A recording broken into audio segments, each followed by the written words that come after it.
안녕하세요. 저는 박민수입니다. 올해 57세고 경기도 수원에서 살고 있습니다. 혹시 여러분 중에 퇴직을 앞두고 계신 분들이나 이미 퇴직하신 분들 계세요? 그렇다면 제 이야기에 관심을 가져주셨으면 좋겠어요. 왜냐하면 저는 여러분이 절대로 겪어서는 안 될 일을 겪었거든요. 27년간 성실하게 회사를 다녔습니다. 월급쟁이로 살면서 내 집도 마련하고 두 아이도 대학까지 보냈죠. 퇴직할 때는 자산이 5억 7천만 원이나 됐어요. 그때만 해도 이제 내 사업을 해서 여유로운 노후를 보내겠다고 생각했었습니다. 하지만 지금 저는 저녁 6시부터 10시까지 음식점 앞에서 주차관리 일을 하고 있어요. 하루 4만 원씩 벌어서 한 달에 80만 원. 과장까지 했던 제가 말이죠. 도대체 어떻게 이런 일이 벌어진 걸까요? 퇴직금 8,200만 원이 2년 만에 어떻게 사라져 버린 걸까요? 그리고 지금 저는 어떻게 살아가고 있을까요? 오늘 제가 들려드릴 이야기는 결코 남의 일이 아닙니다. 여러분도 충분히 겪을 수 있는 일이에요. 하지만 제 경험을 통해 미리 준비하실 수 있다면 저처럼 되지는 않으실 거예요. 1990년 3월 23살에 저는 수원공업고등학교를 졸업하고 H테크라는 자동차 부품업체에 입사했습니다. 월급은 35만 원이었어요. 당시로서는 나쁘지 않은 액수였죠. 첫 출근 날의 떨림이 아직도 생생합니다. 공장 건물이 엄청나게 커 보였고 기계들이 돌아가는 소리가 마치 거대한 심장박동 같았어요. 여기서 평생 일하게 되는 건가? 하는 생각이 들었지만 동시에 열심히 하면 언젠가는 출세할 수 있을 거야 라는 희망도 있었습니다. 그때부터 저는 정말 열심히 일했어요. 남들보다 30분 일찍 출근해서 기계 점검을 하고 퇴근 후에도 기술 공부를 게을리하지 않았습니다. 현장에서 시작해서 차근차근 실력을 쌓아갔죠. 월급 35만 원 중에서 15만 원은 꼬박꼬박 저축했어요. 부모님께 드리는 용돈 10만 원 빼고 나면 생활비로 쓸 수 있는 돈은 10만 원뿐이었지만 나중을 위해 참아야지 하며 아껴 썼습니다. 친구와 투룸을 나눠 살았는데 월세가 12만 원이었어요. 제 몫은 6만 원. 나머지 4만 원으로 식비와 교통비를 해결해야 했죠. 라면과 김치로 버티는 날이 많았지만 젊었으니까 견딜 수 있었어요. 저축 통장의 숫자가 하나씩 늘어날 때마다 뿌듯했습니다. 6개월 후에 90만 원, 1년 후에 180만 원. 이 속도로 가면 5년 안에 집도 살 수 있겠다는 생각에 가슴이 뛰었어요. 1993년 3년간 교제했던 영희와 결혼을 했습니다. 영희는 은행 텔러로 일하고 있었어요. 제가 모은 돈 1,200만 원과 양가 부모님의 도움으로 전세금 3천만 원짜리 아파트를 얻었죠. 신혼집 열쇠를 받았을 때의 기분은 정말 말로 표현할 수 없었어요. 비록 전세였지만 이제 진짜 우리 집이구나 하는 실감이 났습니다. 영희도 여보 우리 정말 열심히 살아요라며 눈을 반짝였어요. 맞벌이를 하니까 월 수입이 100만 원 정도 됐습니다. 당시로서는 꽤 괜찮은 편이었죠. 생활비로 70만 원 쓰고 30만 원씩 저축했어요. 5년만 더 이렇게 살면 내 집을 살 수 있을 거야 라는 목표가 생겼습니다.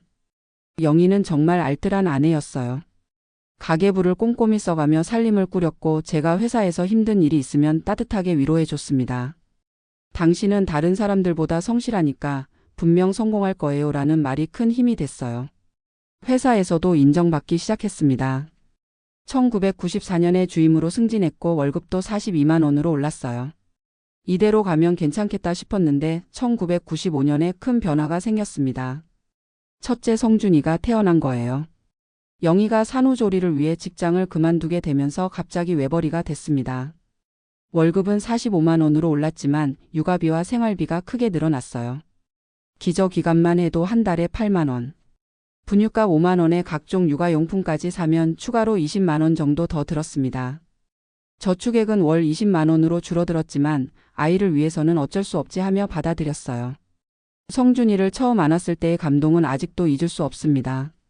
작고 따뜻한 생명체가 제 품에 안겨 있는 게 신기하면서도 이 아이를 책임져야 한다는 무거운 책임감이 느껴졌어요. 아빠가 열심히 일해서 좋은 환경에서 키워줄게라고 속으로 다짐했습니다. 그때만 해도 모든 게 계획대로 될 줄 알았거든요. 하지만 1998년 IMF가 터졌습니다. 그때의 충격은 정말 컸어요. 회사 분위기가 하루아침에 싸늘해졌고 구조조정 바람이 불기 시작했습니다. 다행히 저는 해고되지 않았지만 2년간 임금이 동결됐어요. 월급 45만 원 그대로인데 물가는 계속 오르니까 실질적으로는 월급이 깎인 거나 마찬가지였습니다. 더 큰 문제는 둘째 계획을 포기해야 했다는 거예요. 영희와 지금 상황에서는 무리하라며 서로를 위로했지만 속으로는 아쉬웠습니다. 적금도 깨야 했어요.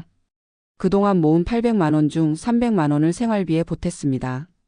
이렇게 힘들 줄 몰랐는데 하는 생각이 들었지만 견디면 언젠가는 좋아질 거야 하며 버텼어요. 성준이는 모르고 천진하게 웃고 있는데 저희 부부는 밤마다 가계부를 들여다보며 한숨을 쉬었습니다. 이 아이를 제대로 키울 수 있을까? 하는 불안감이 컸어요. 1999년 말부터 경기가 조금씩 회복되기 시작했습니다. 2000년에 월급이 55만 원으로 올랐고 회사 분위기도 안정됐어요. 이제 정말 다시 시작이구나 싶었습니다. 그때 영통지구 신도시 개발 소식을 들었어요. 지금 사면 나중에 값이 많이 오를 거야 라는 부동산 중개업소 말에 혹했습니다. 전세 보증금 5천만 원에 대출 5천만 원을 추가해서 1억 2천만 원짜리 32평 아파트를 샀어요. 서류에 도장을 찍을 때 손이 덜덜 떨렸습니다. 평생 이 빚을 갚고 살아야 하는 건가? 하는 두려움과 드디어 내 집이 생겼다는 기쁨이 교차했어요. 영희도 정말 잘한 선택일까요? 하며 불안해했지만 성실하게 일하면 갚을 수 있어라고 서로를 격려했습니다. 대출 상환액이 월 45만 원이었는데 당시 월급 55만 원의 대부분이 대출금으로 나가니까 정말 빠듯했어요. 하지만 내 집이 있다는 안정감은 컸습니다. 전세살이 할 때는 집주인 눈치를 봐야 했는데 이제는 못을 박든 페인트칠을 하든 마음대로 할 수 있었거든요. 2000년 둘째 민지가 태어났습니다. 성준이와 5살 차이였는데 집이 좀 넓어져서 아이 둘을 키우기에는 괜찮았어요. 민지는 성준이와는 또 다른 매력이 있었습니다. 여자아이라 그런지 더 예쁘고 똘똘해 보였어요. 우리 딸은 정말 공주님 같다며 영희와 함께 행복해했습니다. 가족이 넷이 되니까 더 든든한 느낌이었어요. 2002년 월급이 70만 원으로 올랐습니다. 대출금 45만 원 빼고 나면 25만 원이 남는데 거기서 생활비를 빼면 저축할 돈은 거의 없었어요. 하지만 집값이 서서히 오르고 있다는 소식에 역시 잘 산 것 같다 싶었습니다. 아이들이 자라면서 교육비 부담이 시작됐어요. 성준이를 태권도 학원에 보내고 민지는 발레를 배우고 싶다고 했습니다. 아이들 교육만큼은 아끼면 안 되지 하며 월 60만 원까지 교육비를 썼어요. 영희가 너무 무리하는 거 아닐까요? 하고 걱정했지만 지금 투자하지 않으면 언제 하겠어라며 밀어붙였습니다. 다른 건 줄여도 아이들 교육비는 절대 줄이고 싶지 않았거든요. 2003년 아파트 값이 1억 8천만 원으로 올랐다는 소식을 들었습니다. 불과 3년 만에 6천만 원이 오른 거예요. 역시 부동산이 답이구나 하는 확신이 들었습니다. 이제 좀 여유가 생기면 투자도 해봐야겠다는 생각이 들기 시작했어요. 주변에서 요즘 원룸 투자가 돈 된다는 말을 자주 들었거든요. 2005년 과장으로 승진했습니다. 월급이 85만 원으로 올랐고 처음으로 이제 좀 살만하다는 생각이 들었어요. 대출금을 제외하고도 월 40만 원 정도는 여유가 생겼거든요. 그때 아파트 값이 2억으로 올랐다는 소식을 들었습니다. 담보 대출 여력이 생긴 거죠. 이 기회를 놓치면 안 되겠다 싶어서 원룸 투자를 결심했어요. 부동산 중개업소에서 월 임대료 45만 원씩 나오는 원룸 2개를 1억 5천만 원에 살 수 있다고 했습니다. 계산해보니 월 90만 원 수입에서 대출 이자 55만 원을 빼면 35만 원의 순수익이 나왔어요. 이게 바로 부자들이 하는 투자구나 하며 뿌듯했습니다. 서류에 사인할 때는 떨렸지만 이제 진짜 투자자가 됐다는 자부심이 있었어요. 하지만 현실은 계산과 달랐습니다. 관리비, 수리비, 공실기간 등을 고려하면 실제 순수익은 월 20만 원 정도였어요. 그래도 장기적으로 보면 집값도 오르고 임대료도 오를 테니까 괜찮다 하며 만족했습니다. 2008년 금융위기가 터졌을 때는 정말 가슴이 철렁했어요. 원룸 가격이 20% 가까이 떨어졌거든요. 팔까 말까 고민했지만 장기 투자니까 버티자 하며 견뎠습니다.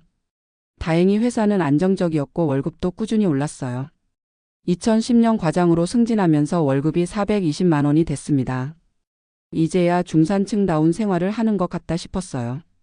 아이들이 중고등학교에 올라가면서 사교육비가 월 120만 원까지 늘어났지만 임대 수익과 월급 인상으로 감당할 수 있었습니다. 역시 투자를 잘했구나 하는 생각이 들었어요. 하지만 이때부터 새로운 고민이 생겼습니다. 과장에서 부장으로 올라갈 가능성이 거의 없어 보였거든요. 대졸 출신들이 계속 들어오면서 고졸인 제가 더 승진하기는 어려웠어요. 언젠가는 회사를 나가야 할 텐데 그때를 위해 뭔가 준비해야겠다는 생각이 들기 시작했습니다. 주변 동료들 중에 퇴직 후 치킨집이나 카페를 차려서 성공했다는 이야기를 들으며 나도 할 수 있을 것 같은데 하는 자신감이 생겼어요. 2013년부터 회사에서 구조조정 바람이 불기 시작했습니다. 50대 초반 과장들이 하나둘씩 명예퇴직을 하는 모습을 보며 내 차례도 곧 올 것 같다는 불안감이 들었어요. 하지만 동시에 이제 내 인생 2막을 시작할 때가 됐나? 하는 기대감도 있었습니다. 자녀들은 대학에 잘 진학했고 부동산 투자도 나름 성공적이었거든요.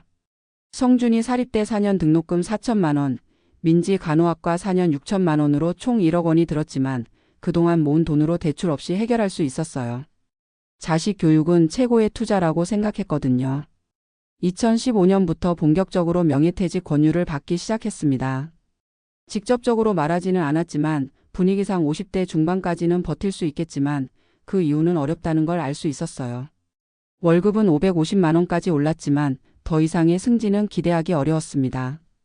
이제 정말 내 사업을 시작할 때가 됐구나 하는 생각이 확고해졌어요. 퇴직연금에 매월 20만 원씩, 개인연금에도 15만 원씩 넣어서 노후 준비를 했습니다.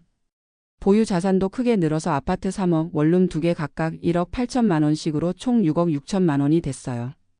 2016년 성준이가 중소기업에 취업하고 민지도 종합병원 간호사가 되면서 두 아이 모두 경제적으로 독립했습니다. 이제 우리 부부만 생각하면 된다며 사업 계획을 구체화하기 시작했어요. 여러 프랜차이즈를 알아보던 중에 돈가스 전문점이 요즘 대세라는 말을 들었습니다. 실제로 K돈가스 가맹점 설명회에 가보니 성공 사례들이 그럴듯했어요. 2017년 9월 마침내 명예퇴직을 결정했습니다. 퇴직금으로 8,200만 원을 받았을 때의 기분은 복잡했어요. 27년간 고생한 대가라는 뿌듯함과 이제 정말 회사를 떠나는구나 하는 아쉬움이 교차했거든요. 퇴직 후 처음 6개월은 정말 자유로웠습니다. 30년 가까이 아침 7시에 일어나서 회사에 가던 생활에서 벗어나니까 이게 진짜 자유구나 하는 느낌이었어요. 평일 오후에 영화관에서 영화를 보고 낮잠도 실컷 잤습니다.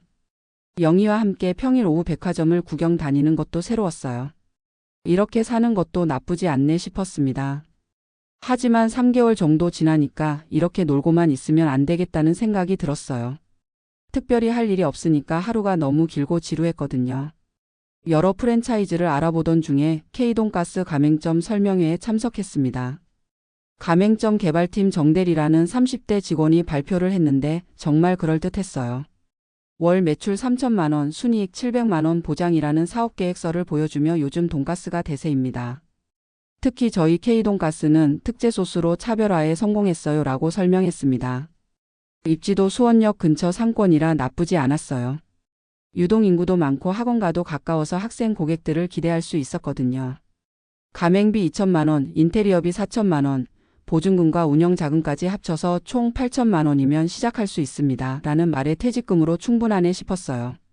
영희는 위험하지 않을까요? 장사 경험도 없는데. 라며 걱정했습니다. 하지만 저는 27년 직장 생활하면서 부장들 밑에서 일해봤는데 이것도 못하겠어? 라며 자신감을 보였어요. 관리 능력도 있고 성실하게 일하는 것도 자신 있어. 게다가 프랜차이즈니까 본사에서 다 가르쳐 주잖아라고 말했습니다. 돌이켜보면 정말 무모한 자신감이었어요. 2018년 3월에 계약을 체결하고 5월에 오픈했습니다. 인테리어 공사를 하는 동안 정말 설렜어요. 내 가게가 만들어지는구나 하는 실감이 났거든요. 오픈 당일에는 가족들이 모두 와서 축하해줬습니다. 성준이와 민지도 아빠 대박 나세요 라며 응원해줬어요. 그때만 해도 모든 게 장밋빛으로 보였습니다. 첫 달 매출이 2,200만 원 나왔을 때는 정말 기뻤어요. 이 페이스면 월 3천만 원도 가능하겠는데? 하며 기대에 부풀었습니다. 주말에는 줄을 서는 손님들을 보며 역시 내가 장사에 소질이 있나 보다고 뿌듯해했어요.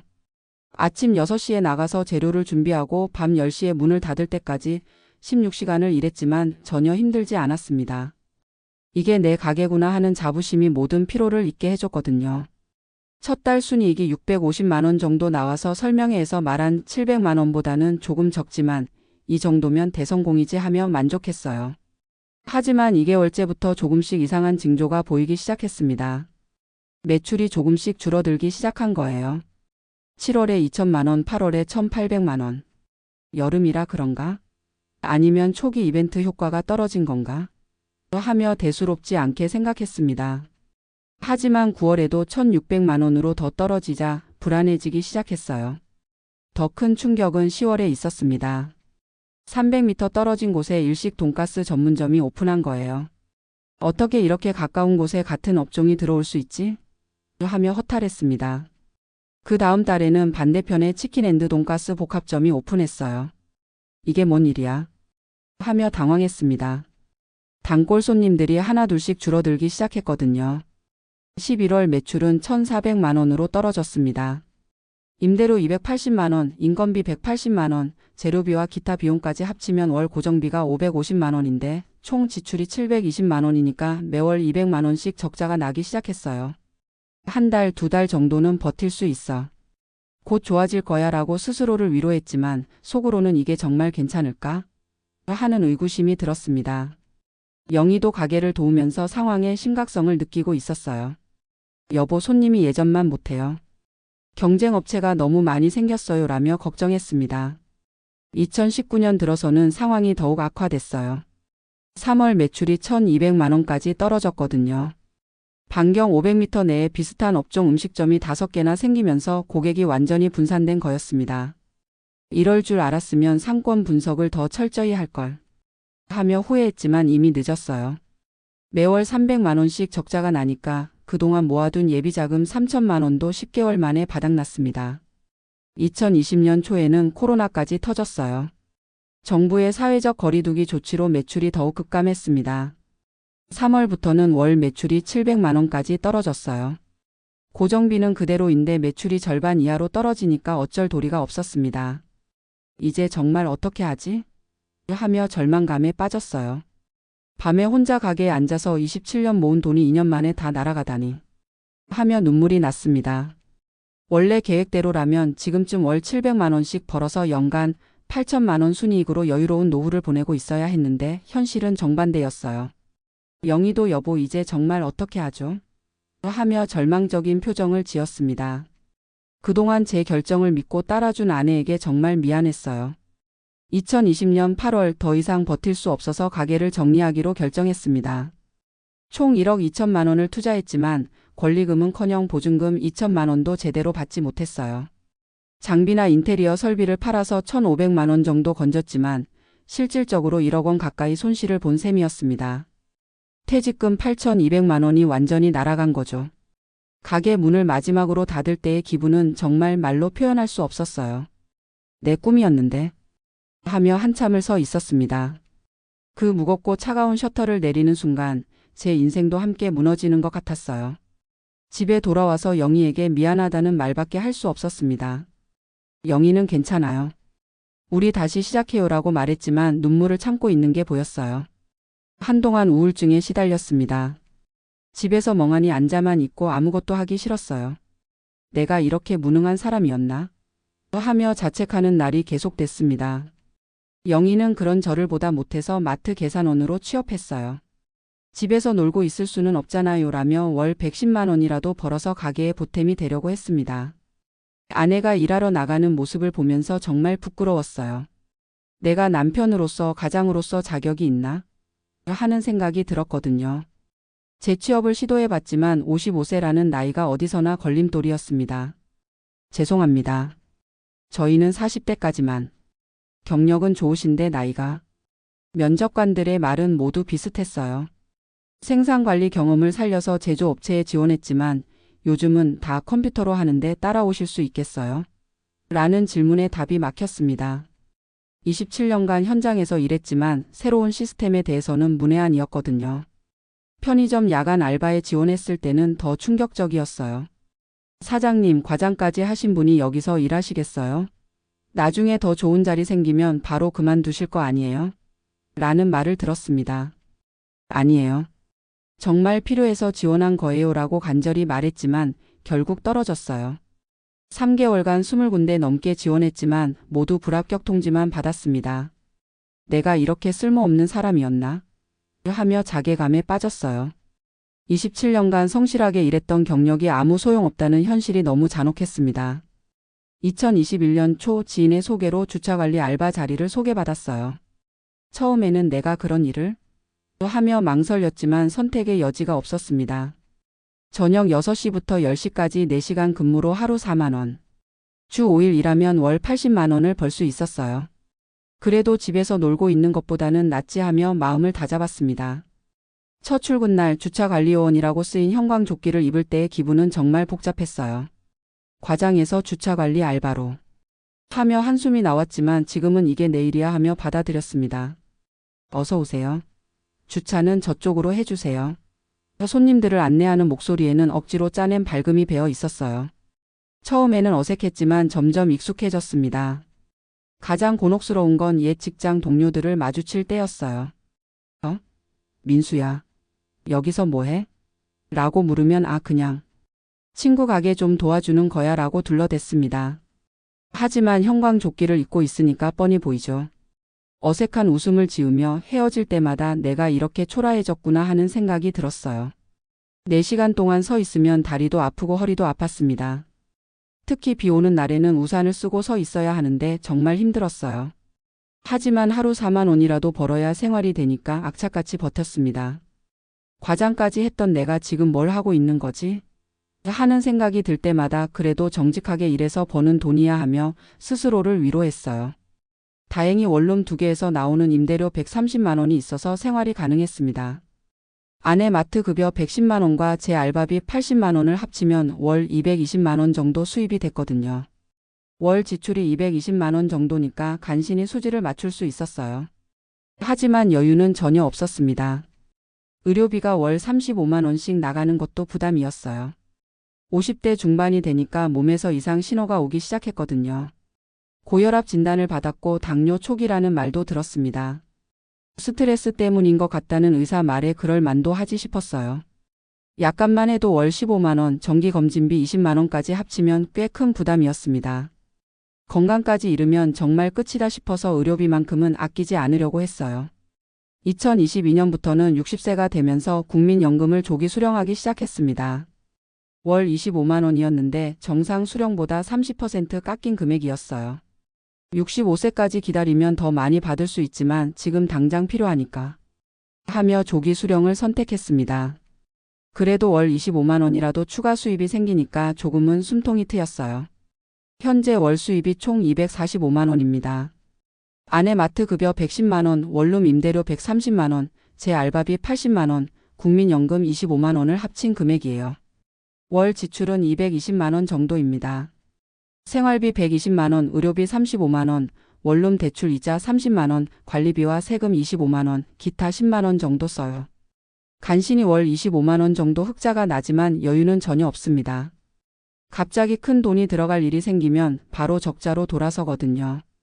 보유 자산은 총 6억 2천만 원 정도 됩니다. 거주 아파트 4억 5천만 원, 원룸 2개 1억 8천만 원, 예금 2,800만 원, 퇴직연금 1,100만 원이에요. 부채는 원룸 투자 대출 잔액 8천만 원이 있습니다.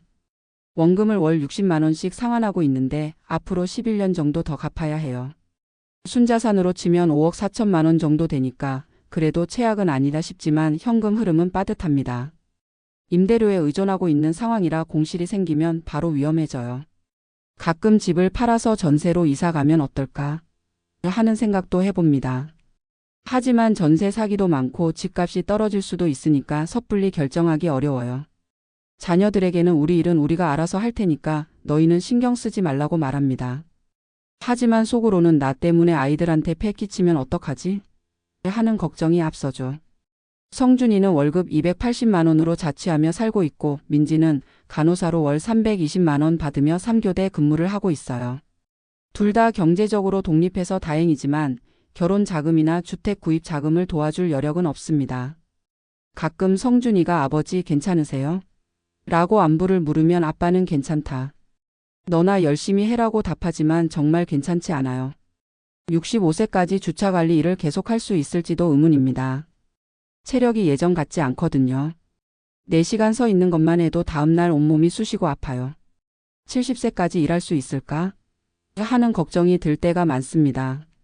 그 이후에는 원룸 임대료와 국민연금만으로 살아야 하는데 그걸로 충분할지 확신이 서지 않아요. 건강도 걱정입니다. 고혈압과 당뇨가 있으니까 언제 큰 병이 생길지 모르거든요. 의료비가 갑자기 많이 들어가면 감당하기 어려울 것 같아요. 영희도 올해 55세인데 마트 일이 만만치 않습니다. 하루 8시간 서서 일하고 나면 다리가 퉁퉁 부어요. 언제까지 이렇게 일할 수 있을까? 하며 서로 걱정하고 있습니다. 같은 또래 지인들을 만나면 창업은 절대 하지 마라. 차라리 경비라도 서는 게 낫다라고 조언하고 있어요. 제 경험담을 들은 사람들은 모두 정말 무서운 이야기다라며 고개를 젓습니다. 그때 왜 그런 결정을 했을까?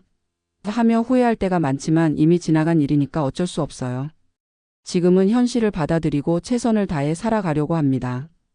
저녁에 주차관리 일을 마치고 집에 돌아오면 영희와 함께 그래도 집이 있고 원룸에서 임대료 나오니까 최악은 아니야 라며 서로를 위로해요. 건강하게만 살자. 돈은 벌 수 있어도 건강은 돈으로 살 수 없잖아 라며 긍정적으로 생각하려고 노력합니다.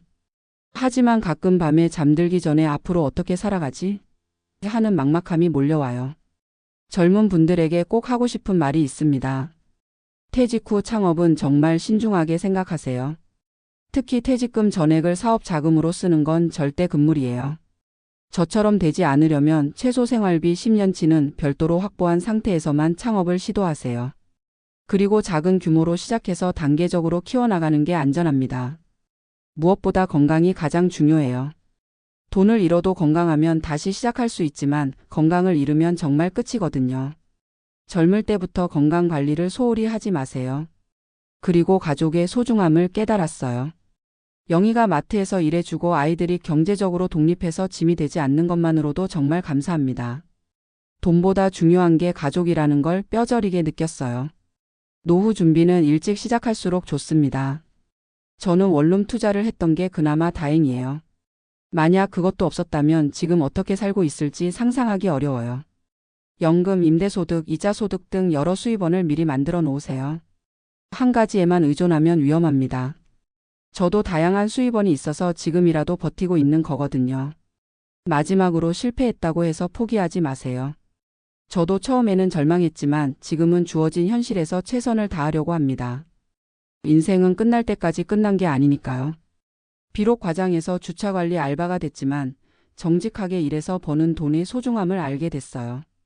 자존심보다는 현실을 받아들이고 최선을 다하는 게 중요하다는 걸 깨달았습니다. 여러분은 저처럼 되지 마세요. 신중하게 계획하고 안전하게 준비해서 행복한 노후를 보내시기 바랍니다. 제 이야기가 여러분에게 조금이라도 도움이 됐으면 좋겠어요. 지금도 저는 매일 저녁 6시가 되면 형광조끼를 입고 일터로 향합니다. 쉽지 않지만 오늘도 4만 원 벌었다 하며 작은 성취감을 느끼려고 해요. 영희와 함께 우리 나름대로 최선을 다했어. 남은 인생도 서로 의지하며 살아가자라고 다짐합니다. 큰 꿈은 접었지만 소소한 행복이라도 찾으며 살아가려고 해요. 건강하게만 살다가 큰 병 없이 세상을 떠날 수 있다면 그것만으로도 성공한 인생이라고 생각합니다. 돈이 전부는 아니잖아요. 여러분도 건강하시고 현명한 선택으로 행복한 노후를 맞이하시기 바랍니다. 긴 이야기 들어주셔서 감사합니다.